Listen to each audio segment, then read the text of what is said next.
उन पर प्रस्तुतियाँ इसमें हुई हैं। एक बात तो मैं यह कहना चाहता हूँ महाभारत के संदर्भ में कि महाभारत भारतीय संस्कृति का, भारतीय परंपराओं का बृहत्तम विचार कोश है।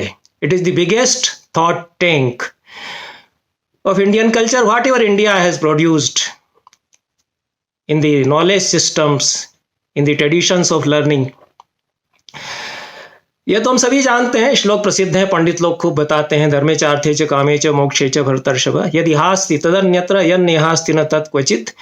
इस भारत में जो कुछ है, जो कुछ कहा गया, जो कुछ अच्छा कहा जा सकता था ज्ञान की परंपराओं में को लेकर के, वो सब महाभारत में, और जो महाभारत में नहीं है वो भारत देश में भी नहीं मिलेगा, यह परंपरा में कहा जाता है।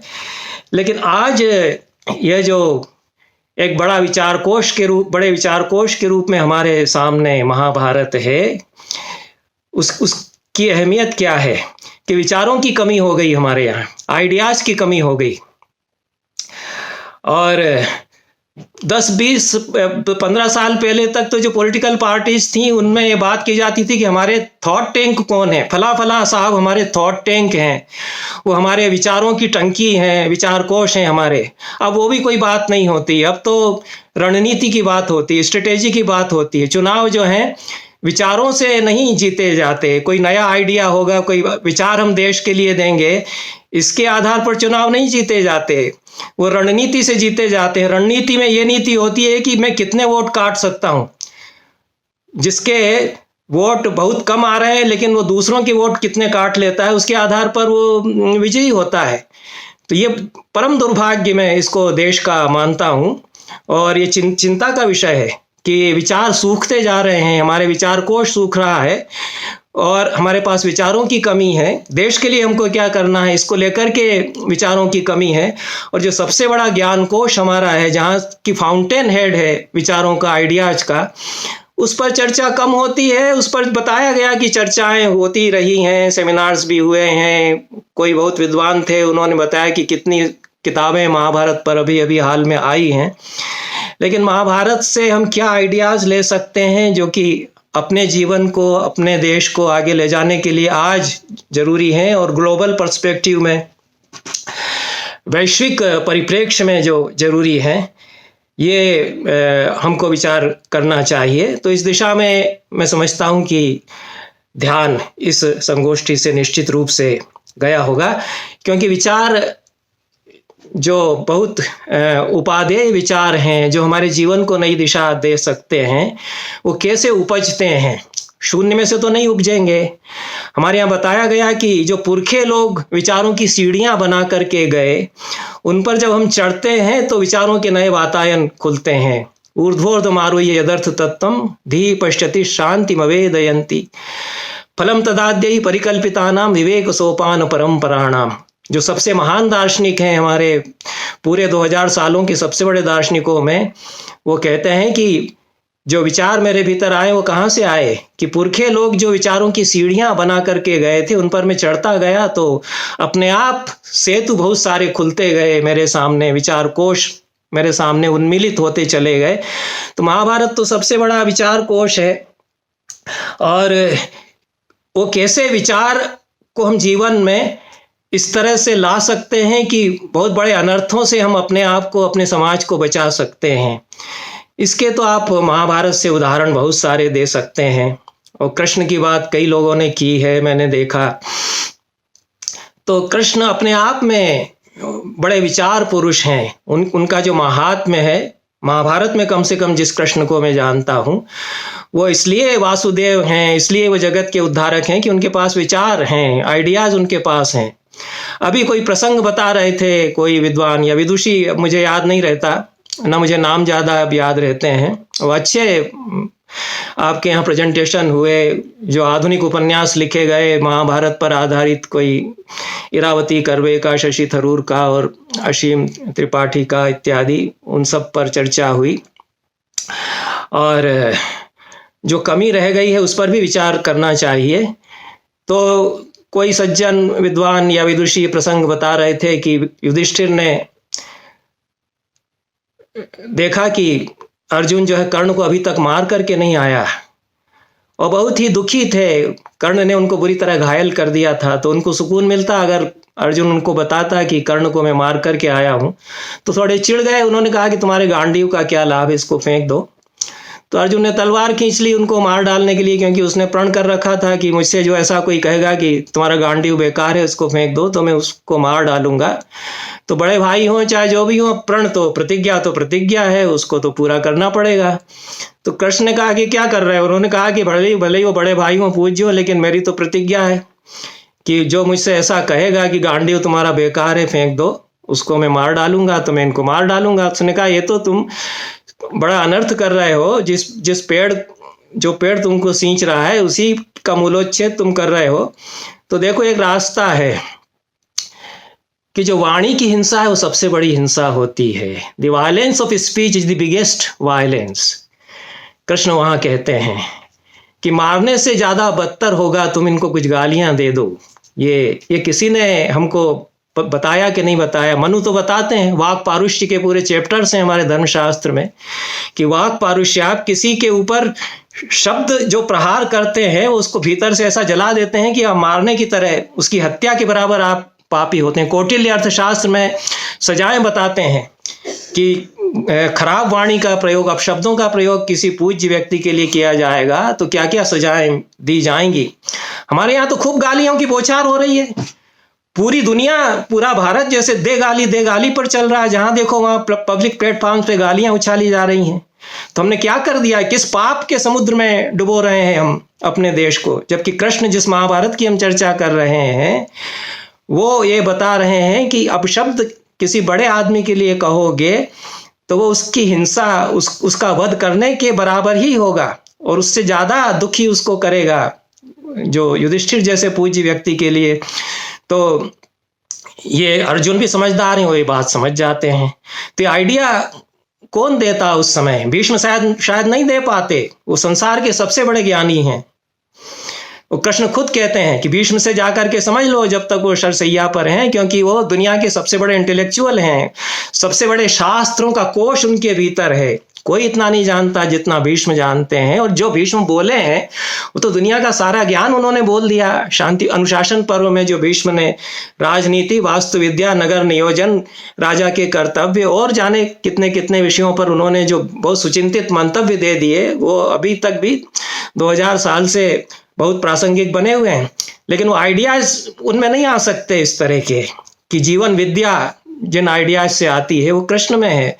तो अनर्थ से बचा लेते, अनर्थ से बचाने के लिए आइडिया उनके पास है। आइडिया यह है कि भाई वाणी की हिंसा ज्यादा अनर्थकारी होती है किसी की हत्या करने से भी, तो वो तुम वाणी की हिंसा करोगे तो कम से कम इतना अनर्थ तो बच जाएगा। बाद में जो होगा उसको तो फिर रिपेयर किया जा सकता है। कि युधिष्ठिर भी पश्चाताप कहते हैं कि अरे देखो मैंने ऐसा क्यों कह दिया। और अर्जुन तो बहुत ही दुखी हो जाए, फिर वो अपने आप को मार डालने को उतारू हो जाते हैं। बड़े भाई के लिए मैंने गालियां दे दी, मेरे जीने से क्या लाभ है? ये देखिए वाणी की हिंसा करने पर उसको सचमुच में महसूस हुआ कि ये कितना महापातक में कर गया। ऐसे लोग वो थे। हम कितने दूर हो गए महाभारत की दुनिया से, जो हमारे पुरखों की दुनिया थी उससे। तो हमने विचारों के द्वारा विश्व पर विजय प्राप्त की। हमारे पास आइडियाज थे, विचार थे, इसलिए हम जगत गुरु कहलाए।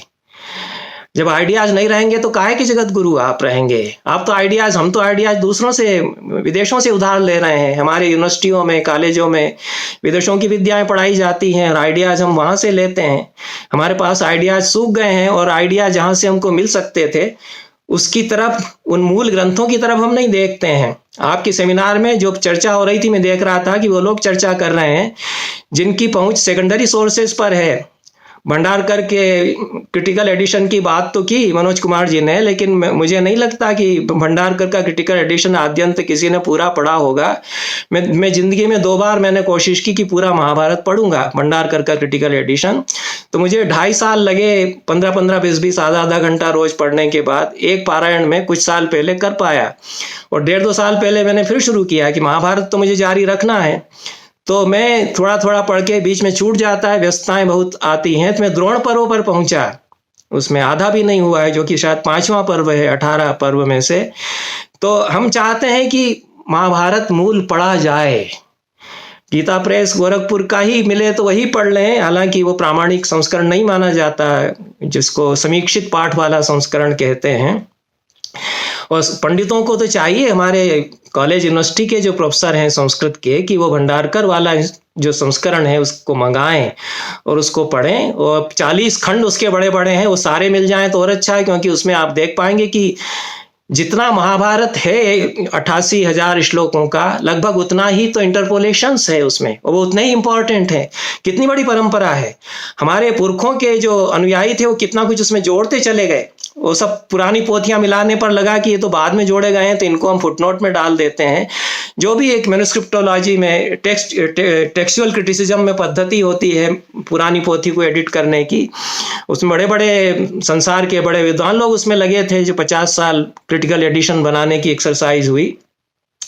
लेकिन वो जो इंटरपोलेशंस हैं पूरे महाभारत के बराबर, तो उसमें प्रक्षिप्त अंश होंगे, वो भी उतने ही महत्वपूर्ण हैं। तो कितना बड़ा ज्ञान, कितनी बड़े ज्ञान की परंपरा है, 3000 साल पुरानी कम से कम, जो कि और 1000 साल बाद तक विकसित होती आई। तो उतनी बड़ी ज्ञान की परंपरा और दुनिया में किसी के पास एक किताब में है ही नहीं। ये दुनिया का विचारों का सबसे बड़ा कोश है महाभारत। निश्चित रूप से कोई अगर कहे कि नहीं साहब वो इंसाइक्लोपीडिया ब्रिटेनिका ज़्यादा बड़ा है, तो सब मूर्खता की बातें हैं, उसमें कोई आइडियाज़ नहीं है। इंफॉर्मेशन से आइडिया नहीं होता, सूचनाओं से, प्रौद्योगिकी से आइडिया नहीं निकलता। जो जीवन को बनाने वाले आइडियाज़ हैं वो महाभारत से निकलते हैं। तो विचारों का दुनिया का सबसे बड़ा कोश अगर कहीं है तो वो हमारे पास है। दूसरी महाभारत के रूप में हमारे पास है, दूसरी जो महाभारत की खूबी है कि आप संस्कृत विभाग और अंग्रेजी विभाग मिलकर के ये संगोष्ठी कर रहे हैं, बहुत ही अच्छी बात है, क्योंकि इंटरडिसिप्लिनरी अप्रोच होनी चाहिए, अंतरानुशासी पहुंच होनी चाहिए ज्ञान मीमांसा में, ये खूब कहा जाता है। तो दो विभाग मिलकर के करेंगे तो अच्छा ही है कि अलग अलग ज्ञान परंपराएं मिलेंगी।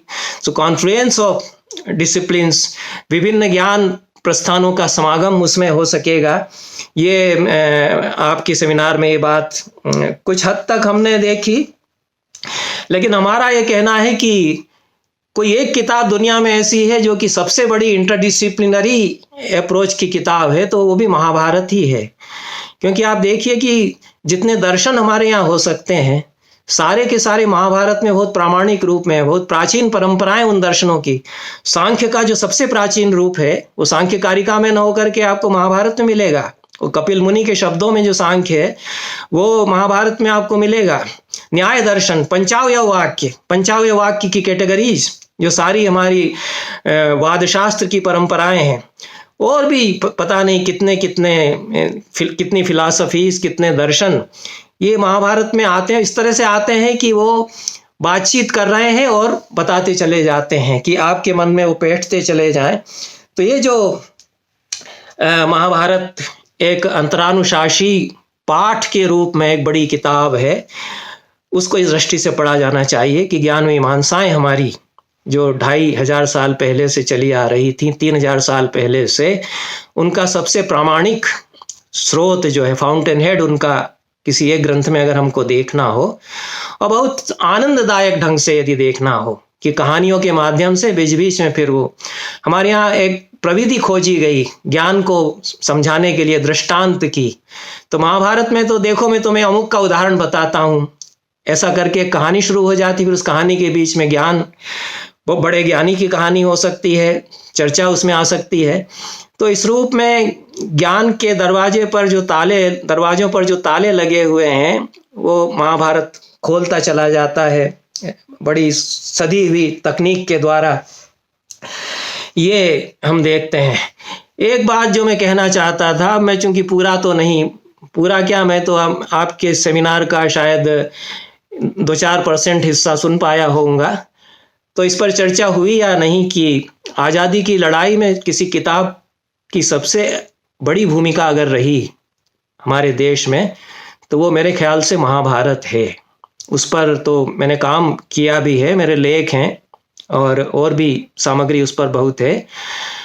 कितने नाटक महाभारत पर आधारित हैं जो आज़ादी की लड़ाई में खेले जा रहे हैं, आज़ादी की लड़ाई के दौर में खेले जा रहे हैं, और उनको अंग्रेज सरकार कुछ कर नहीं पा रही है। समझ रहे हैं, पुलिस के सिपाही लगे हुए हैं, जासूस लगे हुए हैं कि कहीं कोई शब्द आ जाए हमारे वायसराय के खिलाफ, अंग्रेज के खिलाफ, अंग्रेजी शासन के खिलाफ, तो हम धर दबोचें। लेकिन कैसे आएगा?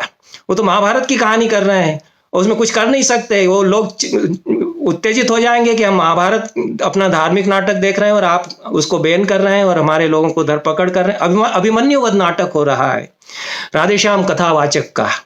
1 लाख 2 लाख प्रतियां उसकी हाथों हाथ बिकी थी जब छपा था, और हजार लोग, 10-10 हजार लोग उसको देखते थे। हर शहर में उसके शो होते थे और उत्तेजित हो जाते थे लोग, क्योंकि अभिमन्यु को उन्होंने स्वतंत्रता संग्राम सेनानी के रूप में पेश कर दिया। उसमें गीत गाए जाते हैं। अभिमन्यु जब निकलता है महाभारत की लड़ाई के लिए और अभिमन्यु को सुभद्रा रोकती है, उत्तरा उसको रोकती है, तो जो गीत अभिमन्यु गाता है, वो तो पारसी थिएटर था, उसमें गाने खूब होते थे और लोग फड़क उठते थे। तो जकड़ा खड़ा हूं इस समय परतंत्रता की डोर से, मेरे लिए आज की प्रतीक्षा, मेरे लिए यह प्रतीक्षा आज कारागार है। अब ये अभिमन्यु क्यों कह रहा है? उसके कौन सा कारागार और कौन सी परतंत्रता की डोर? वो तो जनता समझ रही है कि कोई स्वतंत्रता संग्राम सेनानी बोल रहा है जो आज़ादी की लड़ाई के लिए बिल्कुल अंग्रेजों से भिड़ने के लिए निकल रहा है। उस रूप में अभिमन्यु वध किया जा रहा है। उस रूप में कीचक वध नाटक हो रहे हैं। मराठी में किर्लोस्कर का नाटक कीचक वध, हिंदी में नाटक, कन्नड़ में इस तरह के नाटक। तो उसमें द्रौपदी, महाभारत की जो द्रौपदी है वो भारत माता बन जाती है एक तरह से। जो कीचक है वो विदेशी शासक का प्रतीक बन जाता है। तो पूरे महाभारत की जो पैराबल है, पूरे महाभारत का जो पुनराख्यान है, वो नए रूप में आज़ादी की लड़ाई के दौर जिस तरह से किया गया, और महाभारत किस तरह से एक उद्धारक के रूप में आ गया हमारे बीच, हमको संबल देने के लिए, आज़ादी की लड़ाई में हमको प्रेरित करने के लिए, स्फूर्त करने के लिए। बहुत सारी लंबी सूची मेरे पास है। नारायण बेताब के नाटक है महाभारत, माधव शुक्ल मनोज का महाभारत पूर्वार्ध है। सभी में वो इसी तरह से हो रहे थे। किसी किसी नाटक में तो उन्होंने महाभारत के पात्रों को खादी के कपड़े पहना दिए। अब उस पर अंग्रेज सरकार क्या करेगी? वो कहेंगे हमारी ड्रेस है, हमने सफ़ेद कपड़े पहनाए, और वो सब देख रहे हैं कि ये लोग नेता हैं, नेताओं के प्रतिनिधि हो गए 5 पांडव। तो ये जो महाभारत को नए रूप में हमने उसका पुनराविष्कार किया, आज फिर से महाभारत का पुनराविष्कार हम कर सकते हैं। आज़ादी की लड़ाई के बाद जिस तरह से, आज़ादी की लड़ाई के दौर में हमने जिस तरह से किया था, बहुत सारी जो महाभारत में जो मैंने कहा कि आइडियाज़ हैं, वो किस तरह से हमारे लिए अब बहुत ही मौजूद हो गए हैं। How they stand relevant for us today. जो व्यास कहते हैं बार बार कि न मानुषात् श्रेष्ठ तरम ही किंचित, मनुष्य से बढ़कर के श्रेष्ठ इस सृष्टि का और कोई तत्व नहीं। ये बात तो हम भूल गए। मनुष्य की गरिमा गिरती चली जा रही है। मनुष्य ही भूल गए जो आदमी हैं कि आदमी को मैसर नहीं इंसान होना। वो हम इंसान हैं ये भी शायद भूलते चले जा रहे हो। क्या क्या कर रहे हैं, खासतौर से जो पूरा हमारा सोशियो पॉलिटिकल सिस्टम है उसमें इंसानियत का जो अधपतन हुआ है, मनुष्यता का। तो अब महाभारत की अगर बात करेंगे तो व्यास जो कह गए हैं उस पर विचार करना चाहिए कि मनुष्य सृष्टि का सबसे श्रेष्ठ तत्व है, ऐसा उन्होंने कहा है। तो क्यों कहा है? क्योंकि मनुष्य कुरुते यत्तु तन्न शक्यम सुरासुरैः। जो मनुष्य कर सकता है वो देवता, असुर, राक्षस कोई नहीं कर सकते। मनुष्य असंभव को संभव बना सकता है। मनुष्य अपने कर्तृत्व से बड़ा बनता है। देवता अपने कर्तृत्व से बड़े नहीं बनते और कोई अपने कर्तृत्व से बड़ा नहीं बनता। मनुष्य की योनि ऐसी है जिसमें वो अपने कर्म से बड़ा बनता है, वो अपने कर्म से ईश्वर बनता है। जैसे कि कृष्ण होते हैं, जैसे कि राम होते हैं। इसीलिए तो कृष्ण का उदाहरण है, वो तो ग्वाले के लड़के ही तो थे, लेकिन वो अपने कर्म से उतने बड़े बनते हैं। तो ये जो संदेश है, मैं पंडितों पर काम कर रहा था। भंडारकर इंस्टीट्यूट में मुझे बुलाया गया जहाँ महाभारत का भी संस्करण तैयार किया गया था। तो 1-2 साल मैंने भारत में जो 19वीं 20वीं शताब्दी के पंडित हुए हैं उन पर काम किया। तो मुझे ज़रूरत लगी कि पंडित किसको कहते हैं, इसकी परिभाषा मैं देखूं। कहीं 50 परिभाषाएं हैं कि पंडित कौन है, लेकिन सबसे बढ़िया जो परिभाषा लक्षण मुझे मिला पंडित का वो महाभारत में मिला।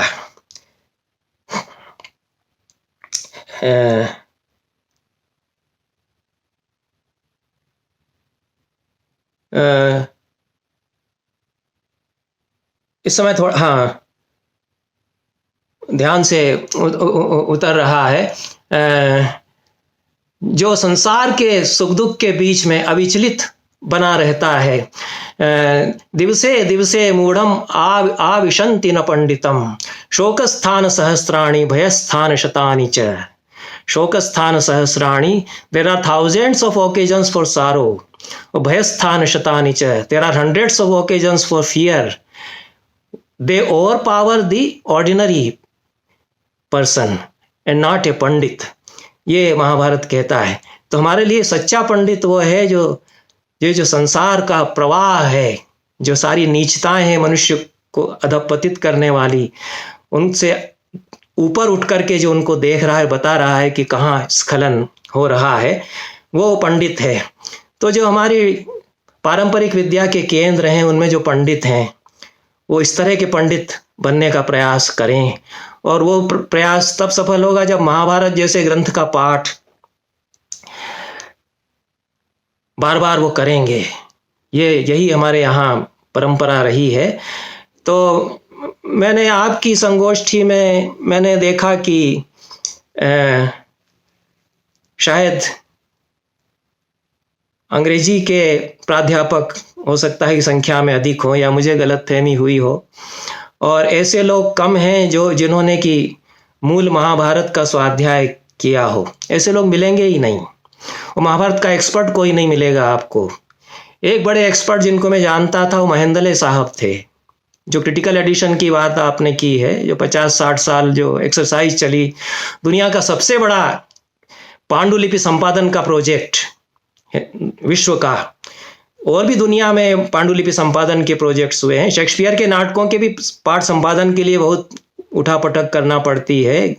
ग्रीक जो ट्रेजेडीज हैं उनके संपादन के लिए बहुत दिमाग लगाना पड़ता है, क्योंकि पुराने टेक्स्ट जो हैं वो उस जो मूल लेखक था उसके हाथ का लिखा हुआ तो कोई टेक्स्ट मिल नहीं जाएगा, तो नकलें की जाती रही हैं, उनको या तो ओरली याद रखते रहे हैं, तो पाठ परिवर्तन होते हैं। तो ये जो इतना बड़ा विशाल महाभारत है, उसके अब एक्सपर्ट्स मिलना बंद हो गए।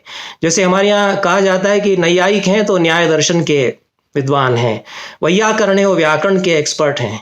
ऐसे कोई महाभारत का एक्सपर्ट हो, जबकि महाभारत विचारों का सबसे बड़ा कोश हमारे यहाँ का, तो उसका कोई मास्टर हो, ऐसे लोग नहीं बचे। हम थोड़ा बहुत पढ़ लेते हैं तो हम तो उसके एक्सपर्ट नहीं हो गए। महेंद्रले साहब चूंकि उसके प्रोजेक्ट में रहे थे, खूब उन्होंने पढ़ा था। वो 101 साल की उम्र में तो हमने उनको देखा, उनके घर गए, उनका 101वां जन्मदिन मनाया जा रहा था। अब आप देखिए कि जो महाभारत में रचा बसा है वो कितना आनंद से रहता है। वो इतने आनंदी आदमी थे, 101 साल की उम्र में उन्होंने हमको खूब खिलाया पिलाया, प्रेम से मिले। वो अंतिम भेंट उनकी थी, उनके घर जाकर के हम लोगों ने जो की पूना में। तो वो जो उन लोगों में से जिन्होंने महाभारत पर जिंदगी लगा दी, 50 साल अपने जिंदगी के दिए महाभारत के पाठ संपादन को, उन लोगों में से आखिरी पीढ़ी के वो बचे हुए थे जो शायद 2 साल पहले उनका निधन हुआ। तो अब कोशिश ये की जानी चाहिए कि आप महाभारत का एक्सपर्टाइज पैदा कीजिए। संगोष्ठी आपने की, बहुत अच्छा काम आपने किया, लेकिन आप महाभारत स्वाध्याय मंडल बनाइए, महाभारत स्टडी सर्किल्स बनाइए।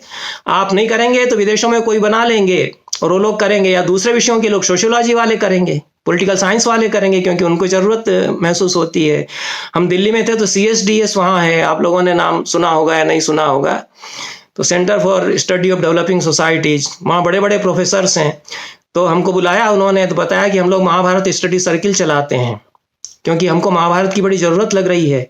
सोशोलॉजी के जो नए आइडियाज़ हैं वो हमको महाभारत से मिल सकते हैं, हमको ऐसा लग रहा है। वो बड़ी गहरी चर्चाएं वो लोग महाभारत की करते थे।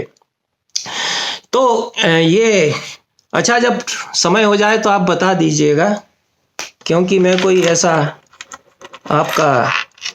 आपने बहुत पहले शुरू किया है। मेरी हिंदुस्तान वाली जो घड़ी है उसमें 5:10 हुआ है। लेकिन जब बंद करना हो तो आप हंसी मत बता दीजिए मुझे, क्योंकि कोई अंत नहीं है महाभारत का, कोई अंत नहीं, महाभारत पर चर्चा का कोई अंत नहीं।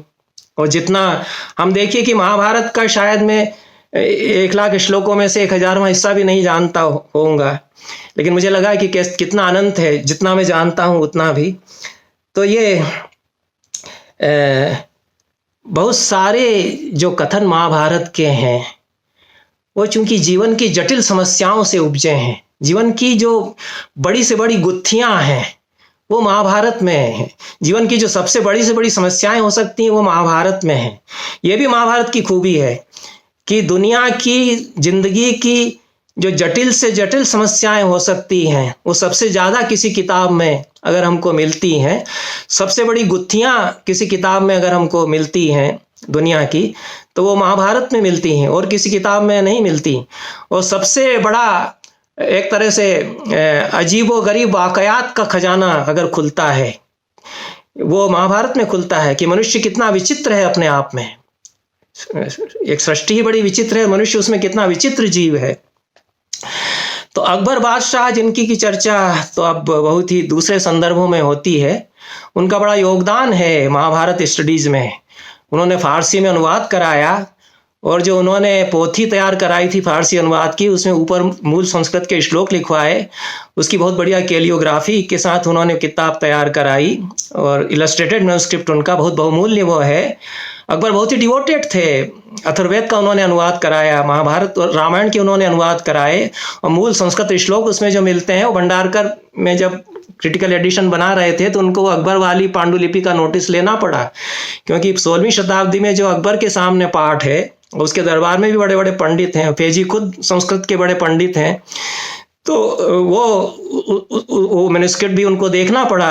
अकबर वाला बहुत बढ़िया मैन्युस्क्रिप्ट है, कैसे वो लोग प्रिजर्व करते थे, सीखना चाहिए उनसे कि जिल्द बना करके उन्होंने जो किताब तैयार की बहुत ही अच्छी तरह से उसकी नकलें खूब करवाई उन्होंने।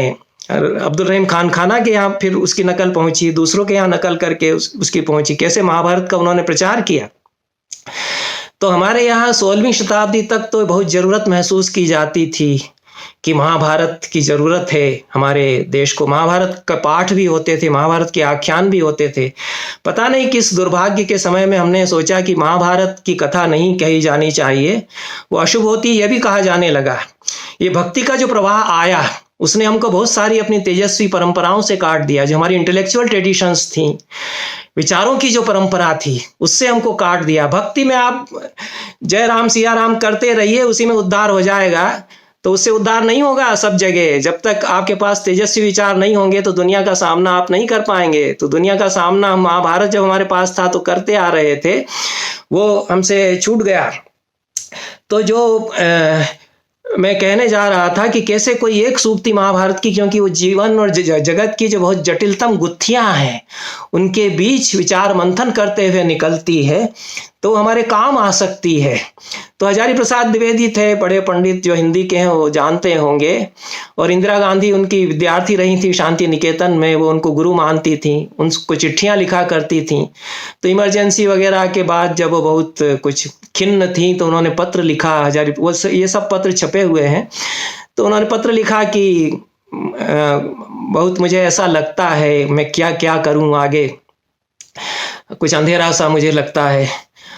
हजारी प्रसाद द्विवेदी बहुत स्नेह रखते थे उनके ऊपर। तो उन्होंने कहा कि प्रिय इंदिरा जी, उन्होंने पत्र में लिखा कि प्रिय इंदिरा जी, मेरे पास महाभारत का एक श्लोक आपके लिए है। मुझे भी जब ऐसी बेचैनी होती है और समझ में नहीं आता है कि क्या करूं, तो मैं उसको गुनगुनाता हूँ, स्मरण करता हूँ। तो वो श्लोक उन्होंने लिखा कि इसको आप याद रखिए, काम आएगा। सुखम वा यदि वा दुखम, प्रियम वा यदि वा प्रियम, प्राप्तम प्राप्तमुपासीत, हृदये ना पराजिता। चाहे सुख हो, चाहे दुख हो, चाहे प्रिय हो, चाहे अप्रिय हो, जो जिंदगी में आता जाए उसको स्वीकार करता जाए। जय हो, पराजय हो, दुख हो, सुख हो, सबको स्वीकार करता जाए, लेकिन हृदये ना पराजिता, मन से हार न माने। ये तो ऐसी बात है कि मेरे ख्याल में बड़ी बात है। और हजारी प्रसाद द्विवेदी जो बड़े भारी पंडित हैं हमारे समय के, वो कहते हैं कि जब जब मुझे कमजोरी लगती है तो मैं इस श्लोक को याद रखता हूँ कि ये सब आता जाता रहेगा लेकिन मन से हार नहीं मानूंगा। तो नेवर गिव इन, ऐसा अंग्रेजी में कहा जाता है। लेकिन इस तरह से कह करके कोई समझाने वाला जो टेक्स्ट हमारे पास है वो महाभारत है। और जिस चीज़ की सबसे ज़्यादा ज़रूरत आज है वो महाभारत हमको बताता है। मेरे ख्याल में और कोई ग्रंथ शायद नहीं उस तरह से बताता है, कम से कम मुझे ऐसा लगता है। इसलिए मेरा मन रहता है कि किसी तरह समय निकाल करके उसको पढ़ा जाए बार बार। और आप एडाप्टेशंस पढ़ेंगे, अनुवाद पढ़ेंगे तो वो बात नहीं बनेगी, क्योंकि जो ऋषि की वाणी है उन्होंने जिस तरह से कहा है उसको उनके शब्दों में और जिस कॉन्टेक्स्ट में आया है उसको समझ करके ही गुनना समझना चाहिए। इसलिए मैंने कहा कि जो पंडित जन हैं संस्कृत के, उनको चाहिए कि वो महाभारत स्वाध्याय मंडल बनाएं और प्रेरित करें लोगों को कि मूल में महाभारत पढ़िए, वो काम आ सकता है जीवन में। तो जिस चीज़ की सबसे ज़्यादा इस समय कमी हो गई है और जिस चीज़ के नाम पर सबसे ज़्यादा वितंडा, कोलाहल, शोर शराबा भी होता है वो धर्म है। और ये तो हम सभी जानते हैं कि धर्म का सबसे बड़ा आख्यान अगर हमारी परंपरा में है, मैं नहीं कह रहा हूँ, ये तो सभी कहते हैं, सारे आचार्य ये बताते हैं कि धर्म का सबसे बड़ा ग्रंथ, धर्म का प्रतिपादन करने वाला सबसे बड़ा ग्रंथ भारतवर्ष में महाभारत है। तो धर्म का रहस्य, धर्म का स्वरूप और धर्म कहाँ अधर्म हो जाता है, ये अगर कहीं से सीखना हो, कब कब धर्म अधर्म हो जाता है। प्रतिज्ञा पालन करना धर्म है। वो अर्जुन धर्म का पालन करते, वो युधिष्ठिर को मार डालते, लेकिन वो तो बड़ा अधर्म हो जाता है। तो इसलिए भीष्म कहते हैं कि दो तरह के धर्म होते हैं, धर्मम तु बाधते धर्मो न धर्मो ही अधर्म तत्। एक ऐसा धर्म जो बड़े धर्म के रास्ते में रोड़ा बन जाता है वो धर्म नहीं रह जाता, वो अधर्म हो जाता है। आप समझ रहे हैं कि हम धर्म का पालन कर रहे हैं, हम झगड़ा करा रहे हैं धर्म के नाम पर, फूट डाल रहे हैं, और आप समझ रहे हैं कि हम बड़े धार्मिक हैं, आप परम पापी हैं। तो ये समझा जाना चाहिए, महाभारत का उदाहरण देकर के बताया जाना चाहिए कि कितना बड़ा पाप और अनाचार धर्म के नाम पर सारे लोग करते आ रहे हैं, चाहे वो किसी भी मजहब के मानने वाले हों। मैंने किसी प्रेजेंटेशन में सुना कि वो रिलीजन कह रहे थे, तो धर्म रिलीजन नहीं होता, धर्म तो मजहब नहीं होता, ये समझा जाना चाहिए। बहुत सारे, इसीलिए आप अंग्रेजी अनुवादों से पढ़ेंगे, हिंदी अनुवादों से पढ़ेंगे तो गलतफहमियां हो सकती हैं। तो रिलीजन भी उसका एक हिस्सा है धर्म का, मजहब भी, जो कर्मकांड हैं, जो आचार विचार हैं, जो पूरा लॉ है, लीगल सिस्टम है, वो सब हमारे यहाँ धर्म में ही आता है। लेकिन भीष्म पितामह जो कि सबसे बड़े ज्ञानी हैं, वो ये कहते हैं कि एक ऐसा धर्म होता है जिसकी तरफ सबसे ज़्यादा ध्यान दिया जाना चाहिए, और उस धर्म के रास्ते में कोई धर्म आ जाते हैं तो धर्म फिर नहीं रह जाते। उससे विरोध किए बिना अगर छोटे छोटे जो तुम्हारे मजहब हैं, जो कर्मकांड हैं, जो मंदिर मस्जिद हैं, जो पूजाएं हैं, जो आचार हैं, उससे विरोध नहीं होता है, तब तक उनका पालन करते रहो तो वो धर्म रहेंगे। जब तुम उसकी हत्या कर रहे हो, कि मनुष्यता की हत्या कर रहे हो, उसके नाम पर तुम फूट डाल रहे हो, देश का नुकसान कर रहे हो, परंपराओं का नुकसान कर रहे हो, तो धर्म तुम्हारे धर्म नहीं रह गए। तुम बड़े अपने आप को हम मान्य समझ करके भले ये कहते रहो कि हम तो बड़े धार्मिक हैं, फला फला हम फलावादी हैं। मैं तो कड़वी बातें कहता रहा हूँ, यहाँ नहीं करूँगा ज़्यादा, क्योंकि आप लोग के ऊपर ज़्यादा वो ना आए कुछ। तो ये व्यास हमको बताते हैं कि धर्म एव हतो हन्ति धर्मो रक्षति रक्षितः। जब धर्म के नाम पर आप अधर्म को धर्म समझ करके आचरण करने लगते हैं तो मार डालता है, वो समाज को मार डालता है। तो आपके सामने जो खतरा इस समय है कि धर्म के नाम पर जो आप अधर्माचरण कर रहे हैं वो समाज को नष्ट कर डालेगा। धर्म ही उस हनन किया जाने पर मार डालेगा, और धर्म ही जो बड़ा धर्म है उसकी रक्षा किया जाने पर वो रक्षा करेगा। तो ये बहुत सारी चीज़ें महाभारत के संदर्भ में हैं। मैं समझता हूँ कि आप लोग बहुत थके होंगे, बहुत विचार विमर्श खूब अच्छा हुआ है सुनते सुनते इतने लोगों को, तो मुझे यहीं समाप्त कर देना चाहिए। और मैं पुनः आप सभी को बधाई देता हूँ इस महत्वपूर्ण सुंदर आयोजन के लिए। बहुत बहुत धन्यवाद।